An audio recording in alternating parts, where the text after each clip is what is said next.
Rule number 16, follow the 4 Goldilocks steps. Use middle ground management as your strategy. You know, we have 2 different types of managers if we go to extremes. We've got those who are detail oriented and they're really looking over your shoulders and they're micromanagers.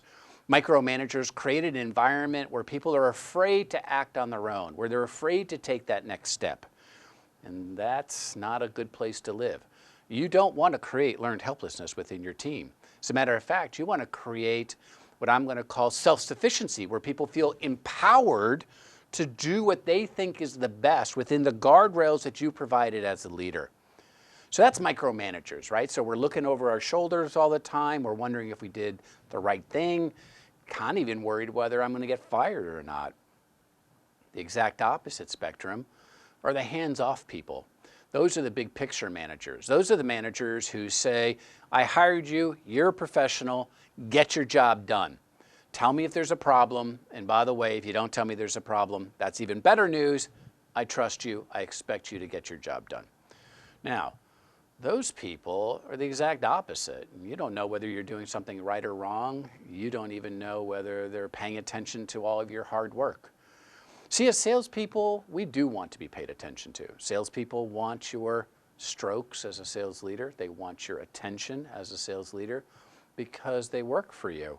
So there's a fine line between too hot or too cold, which is micromanagement or no management at all.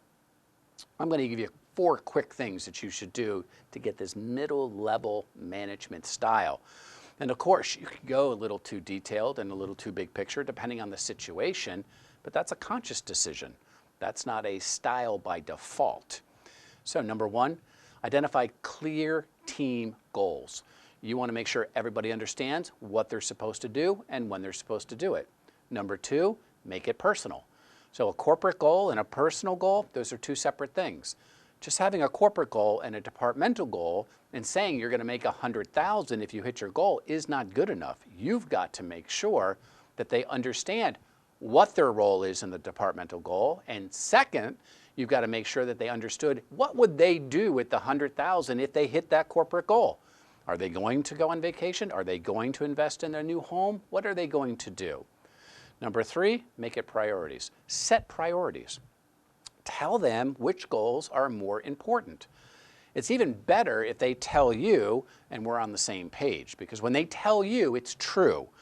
When you tell them, it's an opinion. That's how it works. People don't argue with their own data. So make sure that you've analyzed and you've organized and you put in their goals into priorities.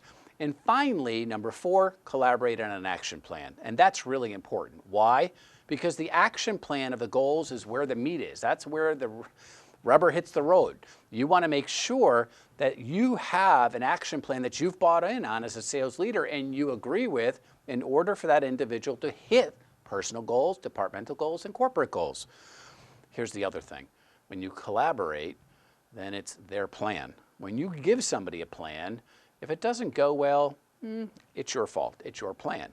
But if it's my plan that I collaborated on, that I co-created, I will do everything in my power to make sure that it happens. So ask yourself, is it too cold or is it too hot? That decision is yours as a sales leader. I suggest that you take the middle ground. Good selling.